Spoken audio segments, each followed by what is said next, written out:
Today, we're diving into Demand Respect Silently, a journey into the hidden psychology behind the most powerful social dynamic you will ever encounter, the art of commanding influence without saying a single word.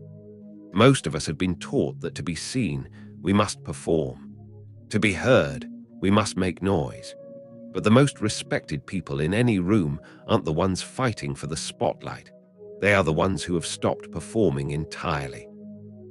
Transition into Chapter 1. This is where everything changes. Let's explore the first principle. Most people spend their entire lives begging for respect. They do it through their words, their posture, and their desperate need for validation.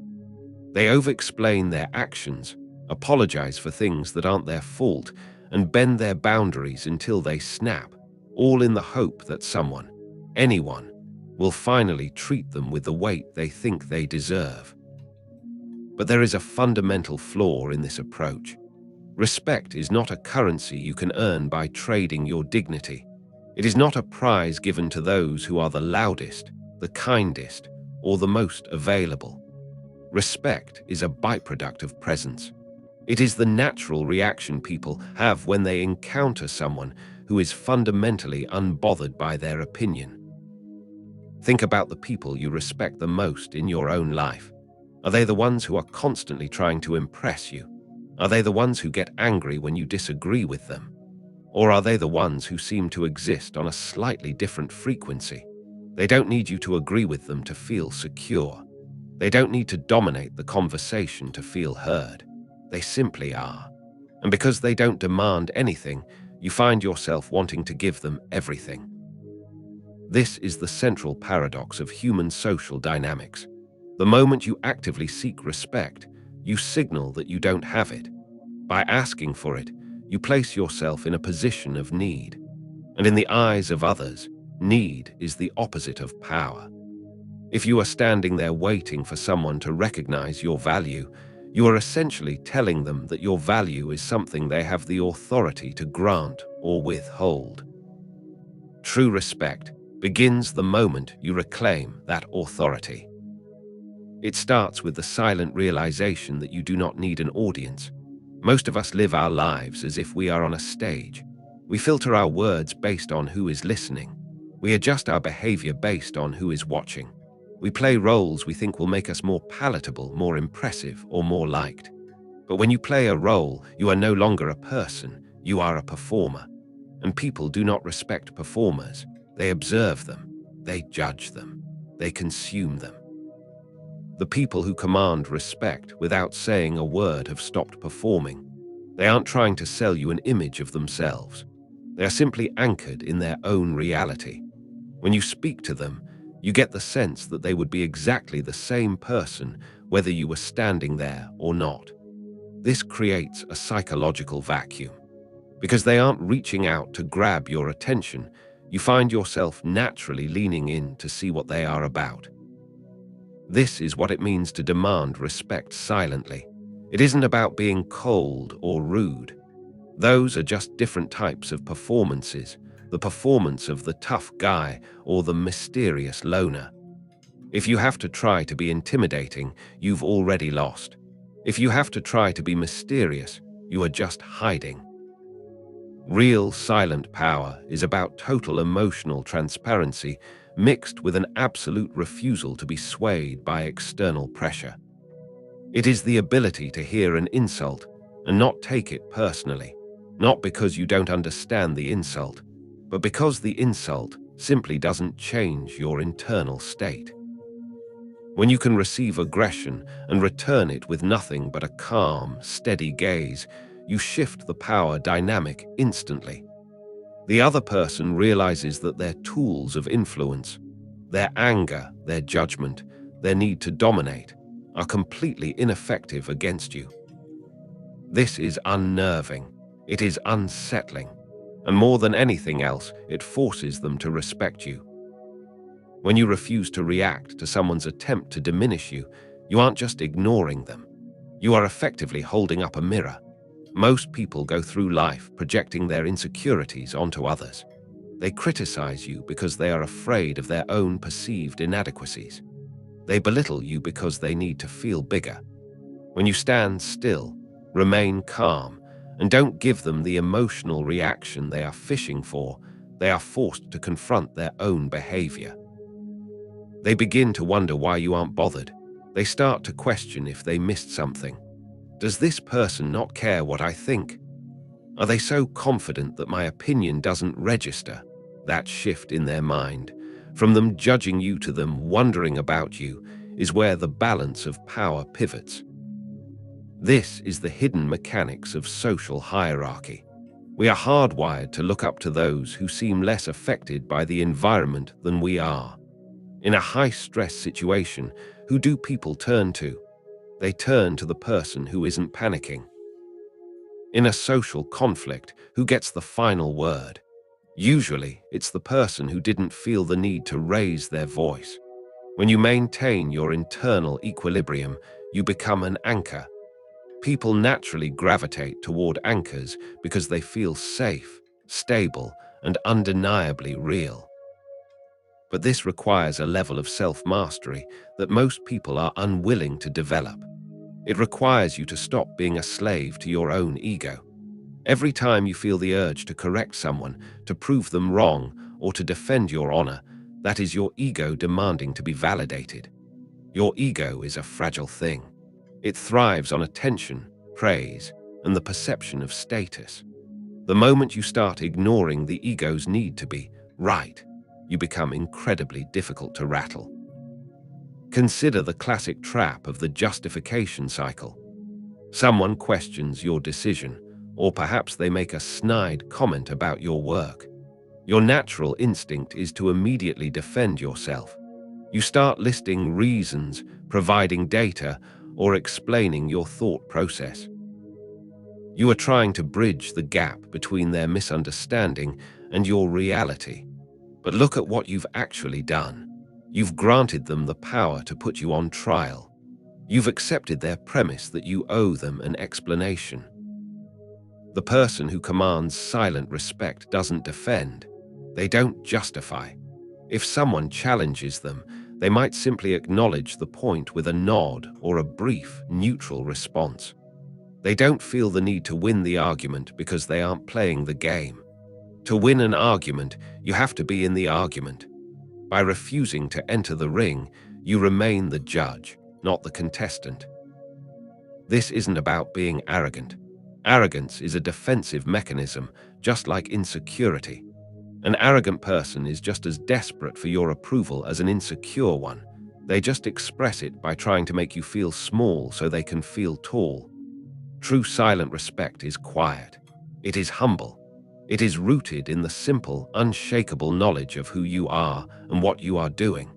When you possess that, you don't need to convince anyone of anything. The world is full of people trying to make noise, trying to leave a mark, and trying to prove their worth. When you walk into a room and contribute only when necessary, listen more than you speak, and refuse to let the emotional temperature of the room dictate your own, you become the most significant person in that space. Not because you demanded to be, but because you were the only one who didn't need to be. This creates a scarcity of your attention. And in psychology, we know that scarcity equals value. If your validation is easily obtained, it is cheap. If your respect is given freely to anyone who asks, it loses its meaning. But if you hold your respect as something earned through consistent, character-driven action, you make it the most valuable thing you possess. People will work harder to earn a shred of that respect than they ever would for someone who hands it out like candy. But you have to be prepared for the discomfort that comes with this. When you start living this way, the people who have relied on your previous, more performative version of yourself will push back. They will try to provoke you. They will wonder why you've changed. They might even label you as distant or difficult. This is the friction of the transition. It is the sound of the old social dynamic breaking. Stay consistent. The moment you break your silence to defend yourself or explain your shift, you have signaled that the old rules still apply. You have to let them be confused for a while. You have to be okay with them not understanding why you aren't performing for them anymore.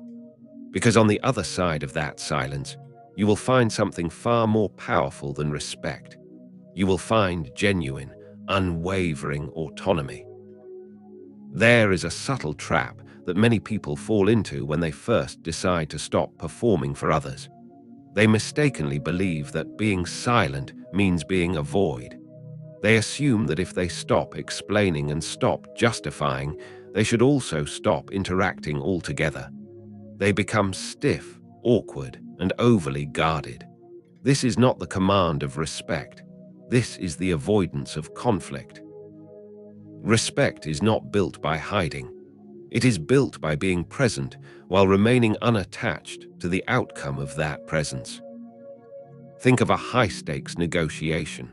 The person who is most willing to walk away always has the most power. Why?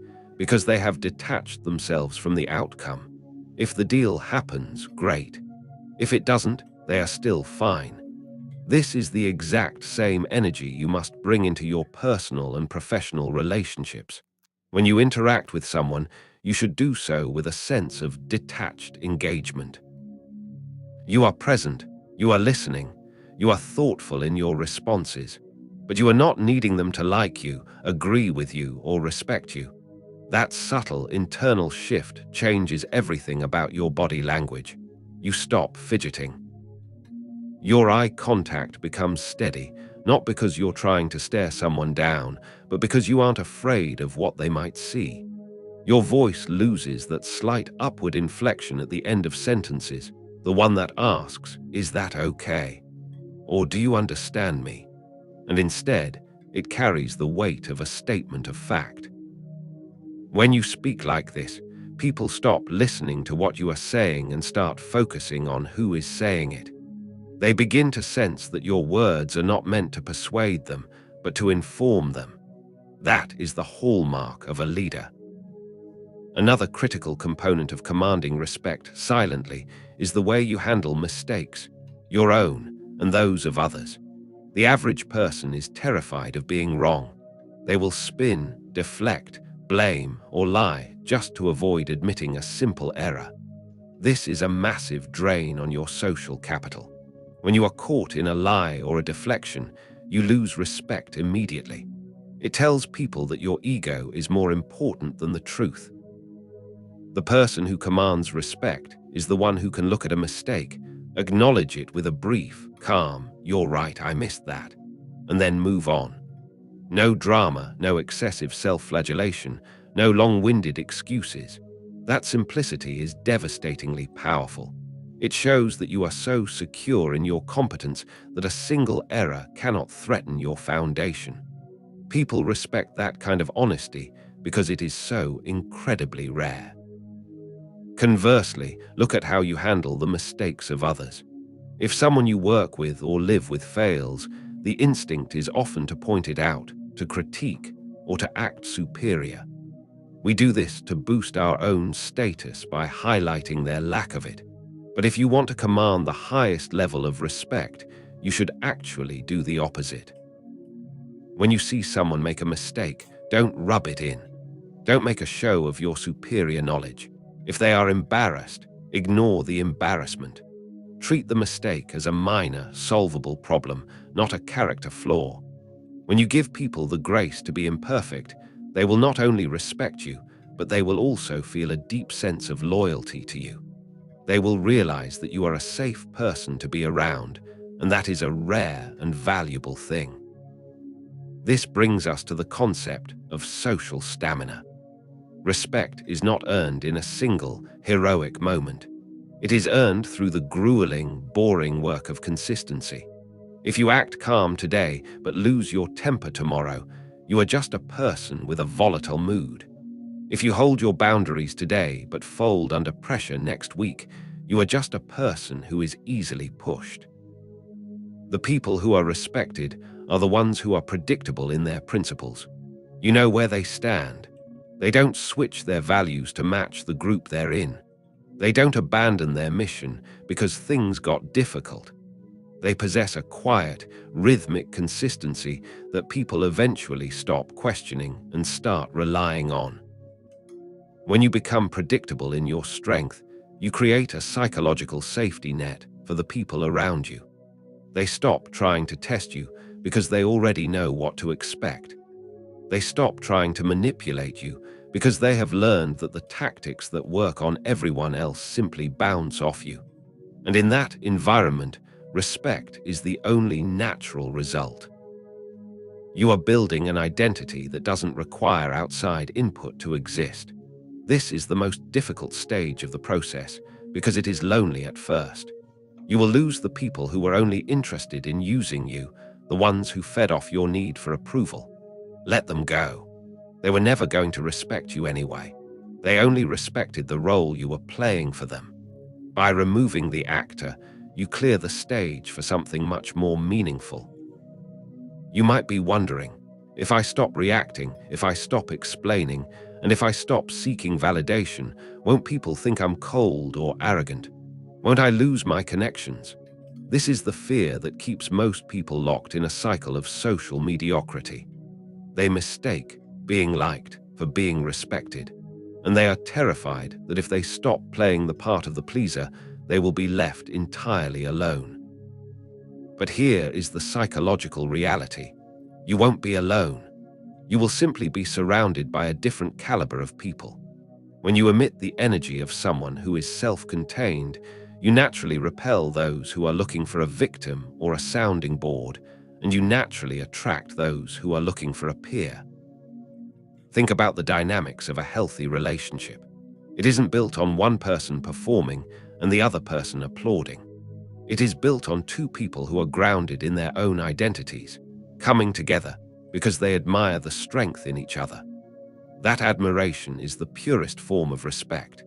If you continue to play the role of the needy, insecure, over-explaining person, you will only ever attract people who want to exploit that insecurity, or at best, people who will pity you. You must decide which you would rather have: the shallow comfort of being liked by everyone, or the deep, enduring value of being respected by the few who actually matter. This requires you to master the art of the pause. In almost every social interaction, whether it's a high-pressure meeting or a difficult conversation at home, there is a moment between stimulus and response. Someone says something intended to provoke you. Someone makes a demand that tests your boundaries. Someone asks a question that invites you to overshare. Most people react instantly. They blurt out an answer, they get defensive, they jump in to fill the silence. The pause is your weapon. When you hear the provocation, don't speak immediately. Give yourself 3 seconds. Take a breath. Look at the person, not with anger, but with neutral observation. In those 3 seconds, you are reclaiming your power. You are showing that you are not a puppet to be manipulated by their words. You are the architect of your own reaction. When you finally do speak, do so with intentionality. Your voice doesn't need to be loud. In fact, the quieter you speak when everyone else is shouting, the more power you command. It forces the other person to quiet down to hear you. You are essentially teaching them how to treat you by the way you carry yourself in the heat of the moment. This isn't just about how you speak, it's about how you listen. Most people are just waiting for their turn to talk. They are mentally rehearsing their next argument while you are still speaking. They aren't listening to you, they are listening to the sound of their own thoughts. When you listen to someone with total, undivided attention, when you don't interrupt, don't fidget, and don't look around the room, you provide them with a rare gift. Most people feel invisible. They don't feel seen or heard. If you can be the one person in their life who actually listens, who takes in what they say without judgment or immediate rebuttal, you become a monument to their experience. You don't have to agree with them. You don't have to validate their flawed logic. You just have to be a witness to them. That level of presence commands an immense amount of respect because it is so profoundly rare in a world obsessed with self-promotion. You are moving away from the transactional view of respect, where you think, I will do X for you, so you will do Y for me, and into the existential view of respect. You are being respected for the weight of your character, not for the utility of your actions. As you continue this practice, you will notice a shift in the way people handle you. They will tread more carefully. They will choose their words more thoughtfully. They will realize that your time, your energy, and your validation are not cheap commodities. You are becoming a person of consequence, and the most beautiful part of this process is that, by the time you reach this stage, you will no longer care if they respect you or not. That is the ultimate paradox. Once you stop needing their respect, you will have more of it than you ever imagined. There is a significant hurdle that appears once you start mastering these silent habits: the test of authority. When you begin to hold your ground and refuse to play the game of constant validation, the people around you, even those who care about you, will unconsciously test your new boundaries. They want to see if this is just a phase or if you have truly fundamentally changed. They might challenge your opinions more aggressively. They might make snide jokes to see if you crack. They might even try to bait you into an emotional outburst. This is not necessarily done with malicious intent. It is a primal social instinct. People naturally want to know where they stand in the social hierarchy, and by standing your ground, you have essentially moved the goalposts. The mistake most people make at this juncture is assuming that if they have to defend their new boundary, it means the boundary wasn't strong enough. They think, if they're still testing me, I must not be projecting enough strength. So they dial up the intensity. They become colder, harder, and more confrontational. This is a trap. The moment you start trying to prove you're strong, you've failed.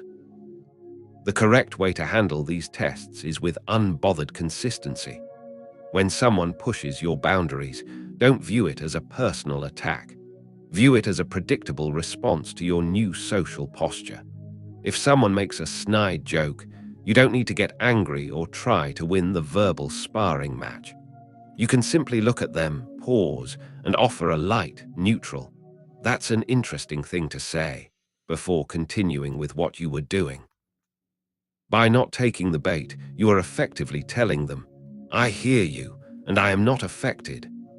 That is a much more powerful message than a clever retort.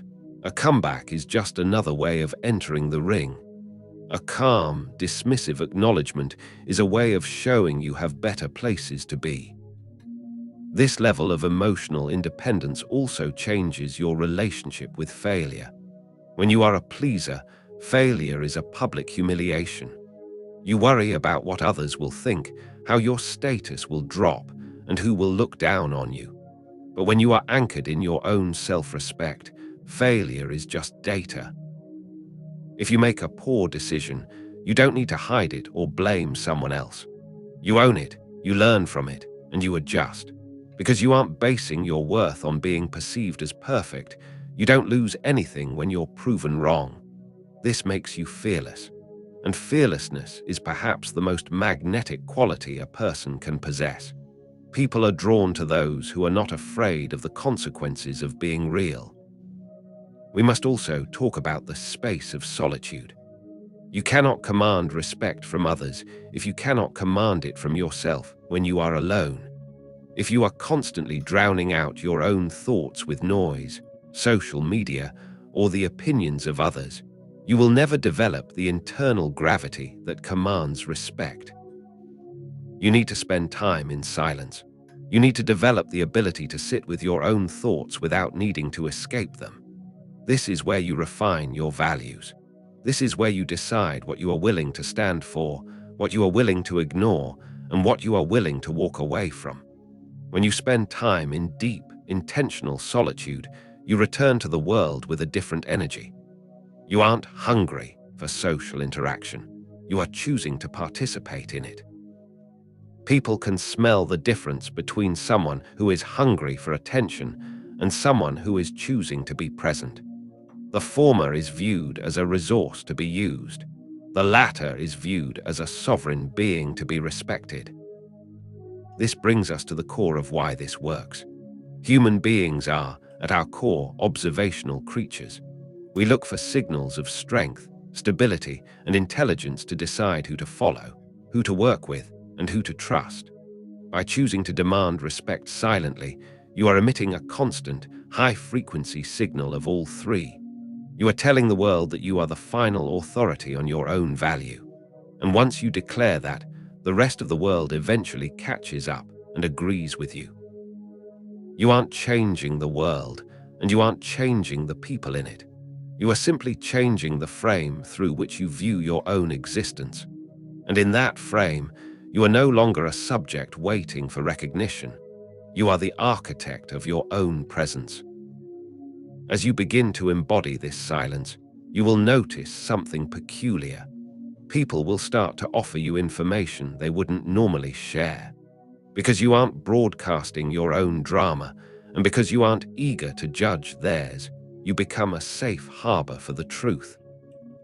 In social settings, the loudest person usually gets the most attention, but the quietest person gets the most information. When you remain a steady, observant presence, people tend to lower their masks around you.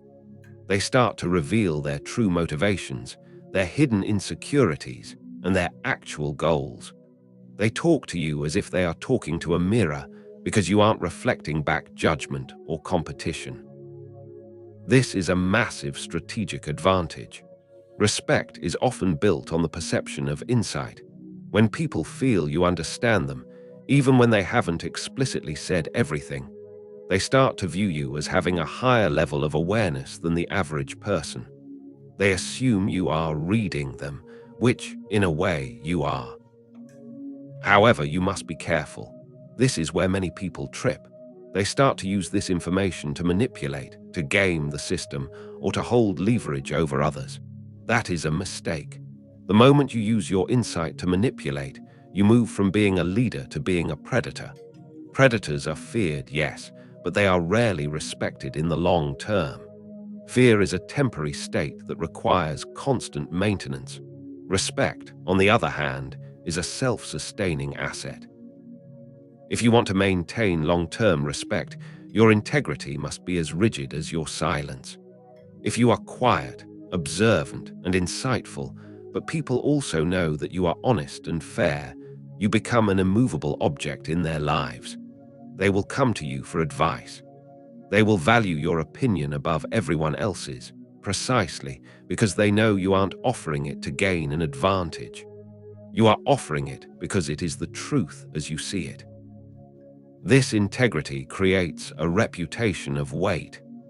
It's the difference between being a person who is merely present and a person whose absence is deeply felt. When you cultivate this, people don't just respect your actions, they respect the principle behind them. Consider how you handle disagreements with those you lead or manage. If you are an authority figure, a manager, a parent, a team leader, the temptation is to use your title to demand obedience. Do this because I said so.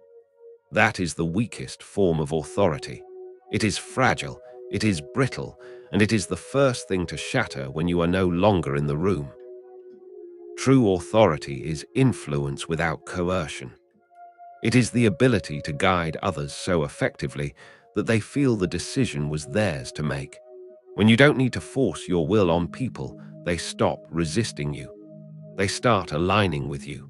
You stop being an adversary they have to circumvent and start being a standard they want to measure themselves against. This shifts the dynamic of your life from a constant struggle for dominance into a natural, gravitational pull. You stop pushing the world. You start pulling the world toward your own standards. But notice that this approach requires you to be very comfortable with your own flaws. If you are going to be a person of truth, you must be able to hold your own mirror as steadily as you hold one for others. If you see a weakness in your own character, you address it silently without announcing your progress to the world. You do the work, you see the result, and you move on. The world will see the change in you, and they will respect you for it without you ever having to say, "Look at how much I've grown." This is the silent revolution of self-mastery. It doesn't happen with a roar. It happens in the quiet, uncelebrated moments where you choose the difficult, honest, and grounded path over the easy, reactive one. You are rebuilding your identity from the ground up, brick by silent, steady brick. And by the time you realize the project is complete, you will look around and see that the world has changed entirely, not because you fought it, but because you stood still long enough for it to respect you. There is a final, often overlooked element to this process: the ability to exist within the negative space of social interaction. We often think of social success as the positive contribution, the jokes we tell, the problems we solve, the ideas we pitch. But respect is frequently won in the negative space. The things we choose not to say, the actions we choose not to take, and the drama we choose not to enter. Think of a sculpture. It is defined not just by the marble that remains, but by the marble that was carved away. Your character is exactly the same. You are defined by the impulses you choose to discard. When you are in a group and a rumor starts, the average person feels the urge to participate. They want to be in the loop. They want to contribute their bit of information. By refusing to engage, by staying silent or changing the subject with a calm, neutral grace, you carve away the part of your character that is defined by gossip. You become a person who is perceived as above the noise. You are not a participant in the trivial. This immediately sets you apart as a person of substance. This doesn't just stop at gossip. It applies to every reactive instinct. When someone tries to vent their frustration onto you, the urge is to either defend yourself or to join in the complaining to build rapport. But if you hold your ground, if you listen but refuse to join the negativity, you remain the calm center of the storm. People will eventually stop bringing their toxicity to you, not because they dislike you, but because they intuitively understand that you are not a vessel for it. You are a place where negativity goes to die, not where it goes to multiply. This creates a high barrier to entry for your time, and that, in itself, is a form of respect. People instinctively understand that your attention is not a commodity to be wasted on the trivial. When you do eventually give your attention, it feels like a genuine compliment. It feels earned. However, this requires you to be very clear about your own mission. If you are drifting through life without a purpose, you will inevitably be pulled into the agendas of others. You will become a supporting character in someone else's drama. But when you have a clear, quiet, internal mission, when you know what you are building, what you are studying, or what you are aiming to achieve, your silence becomes purposeful. People respect a person who is on a mission. You don't have to talk about it. In fact, it's often better if you don't.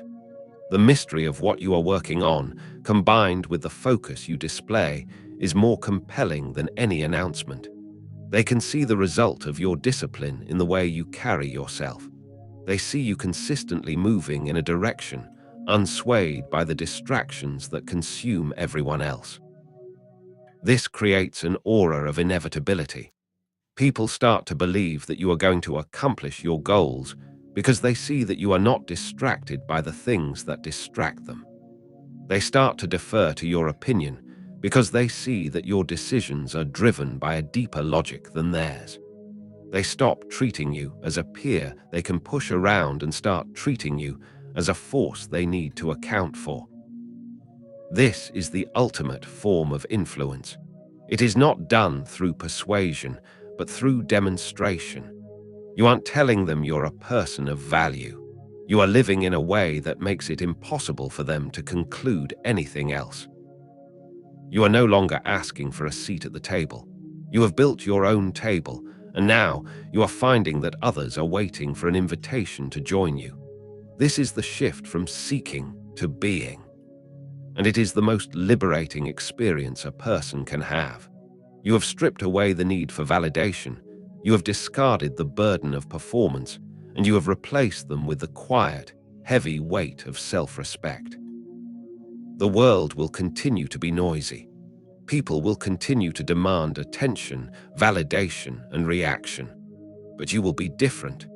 You will be the one who stayed silent, the one who remained calm, and the one who, in the end, commanded everything without having to ask for a thing. We often hear the advice to be yourself, but in a social context, that is often misleading. Most people are not a single, coherent self. They are a collection of reactions, fears, and inherited behaviors they have picked up over years of trying to survive in a social environment. To be yourself usually just means to continue acting out the same patterns of insecurity that have held you back. True respect is not about being yourself. It is about authoring yourself. It is about taking the messy, reactive parts of your personality and choosing which ones to keep and which ones to discipline into silence. This process of self-authoring is where true confidence comes from. Confidence is not the absence of fear. It is the presence of evidence. When you look back at the past year and see that you stood your ground, that you didn't collapse under pressure, that you didn't trade your principles for cheap social approval, you are building an internal library of evidence. You start to trust yourself, and when you trust yourself, you stop needing other people to trust you. That is the ultimate psychological shortcut to being respected. Think about the way you walk into a room. There is a people-pleaser's walk. It is fast, slightly hurried, with a posture that is already leaning forward, as if asking for permission to be there. Then there is the commanding presence. It isn't necessarily a slow, dramatic walk. It is a walk that is rooted. You are simply occupying the space you are in because you have every right to be there. You aren't asking for space. You are inhabiting it. This is a small, physical manifestation of the mental discipline we have been discussing. It starts in the mind, but it filters down into the way you sit, the way you breathe, and the way you hold eye contact.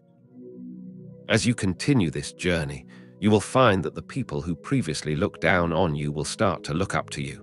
They won't understand why, and they won't even be able to articulate the change. They will just notice that you are different. They will see that the old levers they used to pull to control your mood or your behavior simply don't work anymore.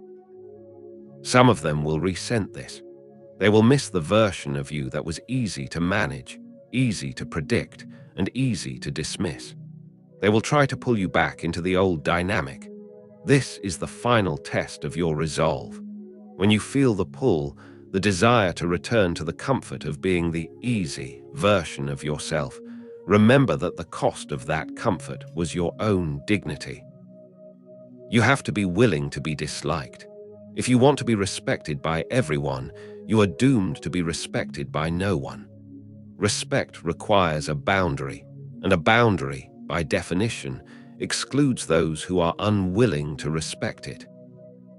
The people who matter, the ones who also have substance, the ones who are also on their own paths, the ones who are also cultivating their own inner authority, will see you. They will recognize you. They will offer you a level of respect that is earned, not given. It is a quiet, mutual recognition between two people who both know the cost of the path they are on. This is the end of the search for external validation. You realize that the approval you were seeking from the world was something you were capable of giving yourself all along. The hunger vanishes. The need to perform disappears. You are left with a cool, calm, and unshakable sense of your own worth.